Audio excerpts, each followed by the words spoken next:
Notre invitée aujourd'hui, Béatrice Rulle, Corinne Beglin. Elle est secrétaire syndicale du CSSP concernant cette grève des fonctionnaires de la ville jeudi. Bonjour Corinne Beglin. Bonjour. Merci d'être sur Radio Lac ce matin. Êtes-vous une enfant gâtée ? Absolument pas. Enfant gâté, totale indécence, éternel petit privilégié. Ce sont des réactions qu'on peut lire sur radiolac.ch suite à notre article annonçant la grève des fonctionnaires de la ville ce jeudi.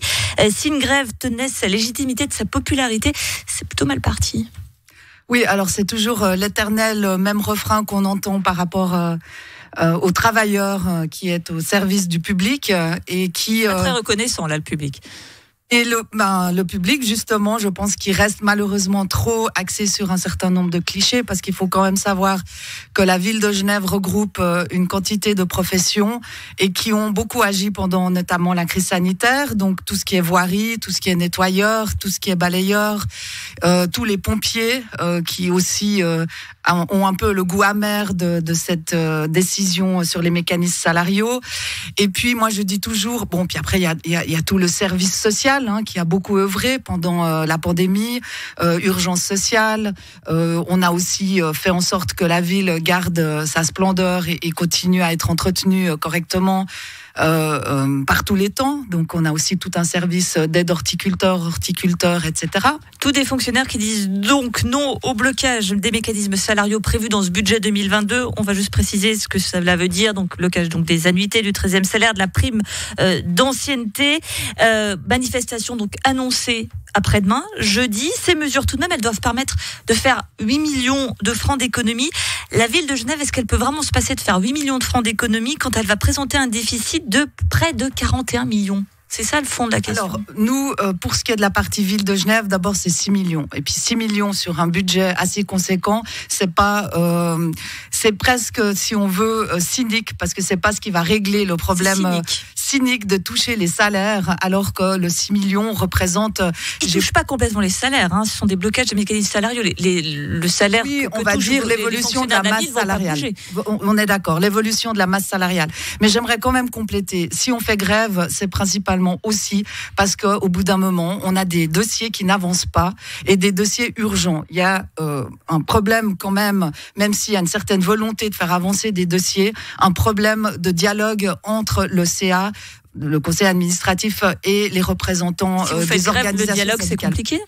C'est très compliqué parce qu'on a eu les fonctions pénibles qui devaient entrer en vigueur au 1er janvier 2021, alors que ça fait bientôt 9 ans que les dispositions transitoires ont été mises noir sur blanc sur les statuts du personnel et qui devaient entrer en vigueur au 1er janvier 2021. Vous conviendrez que les employés ont eu beaucoup de patience et que c'est un des éléments déclencheurs de cette grève. C'est pas juste les mécanismes salariaux, mais c'est vraiment ce problème de dossier qui n'avance pas. Et encore une fois, ça touche les fonctions les plus pénibles. Et ils doivent travailler 2 ans de plus, alors qu'ils auraient pu avoir une cessation, on va dire, anticipée d'activité. On n'a même pas l'ombre d'un règlement. Et la méthode employée nous a été présentée il y a une année. Sans avoir eu aucune concertation sur cette méthode. Et puis ensuite, on a montré tous les points faibles de cette méthode. Et une année après, quasiment, toujours rien, silence radio. Donc on a dit, cette fois, ça suffit. On sent l'exaspération de votre voix. Ça fait des années. Le conseil administratif qui est à majorité de gauche, vous sentez trahi par cette majorité de gauche ? Alors, on aurait espéré que ça avance. Certes, il y avait une pandémie entre deux, mais quand on ouvre un dialogue et que pendant une année, on nous donne plus aucune nouvelle, il y a de quoi se poser un certain nombre de questions. On espérait que ça allait avancer. On espérait avoir un certain nombre de réponses, même si c'est des réponses incomplètes, mais qu'on nous tienne au moins au courant de l'état d'avancement des dossiers.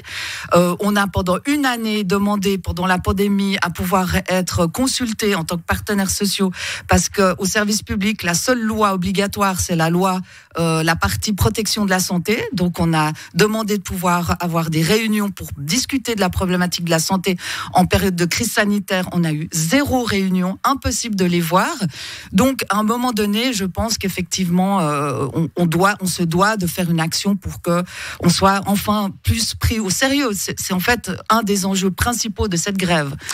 À vous entendre, on a l'impression que ce budget, notamment du conseil administratif, est très austère, alors qu'il y a quand même des 21 postes, plus de 21 postes créés, 134 nouvelles places de crèche, 10 millions de francs pour le social, 180 millions de francs d'investissement, principalement pour l'environnement, mais aussi une municipalisation de 670 places de crèche.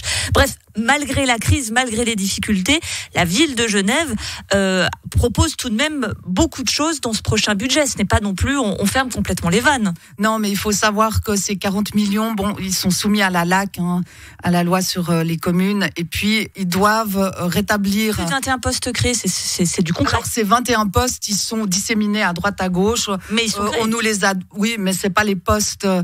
Nous, on n'est pas dans le problème de revendication de postes, encore une fois.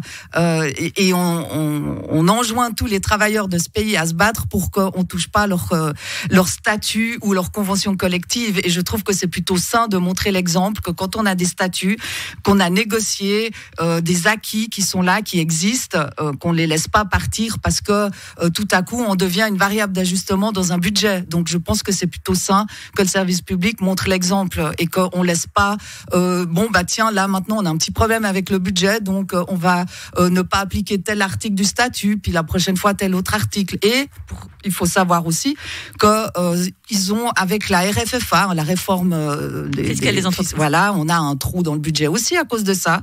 On s'est battu contre cette réforme.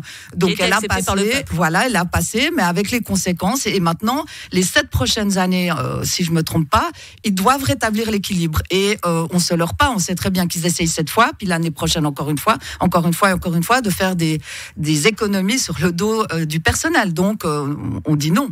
Les fonctionnaires de la ville de Genève n'entendent pas être la variable d'ajustement du budget de la ville. Merci beaucoup Corinne Béglin, secrétaire syndicale du SSP. Puis donc, je rappelle, une grève des fonctionnaires de la ville de Genève ce jeudi pour dire non à ces mesures-là. Merci à vous d'avoir été sur Radio Lac ce matin. Avancer les dossiers.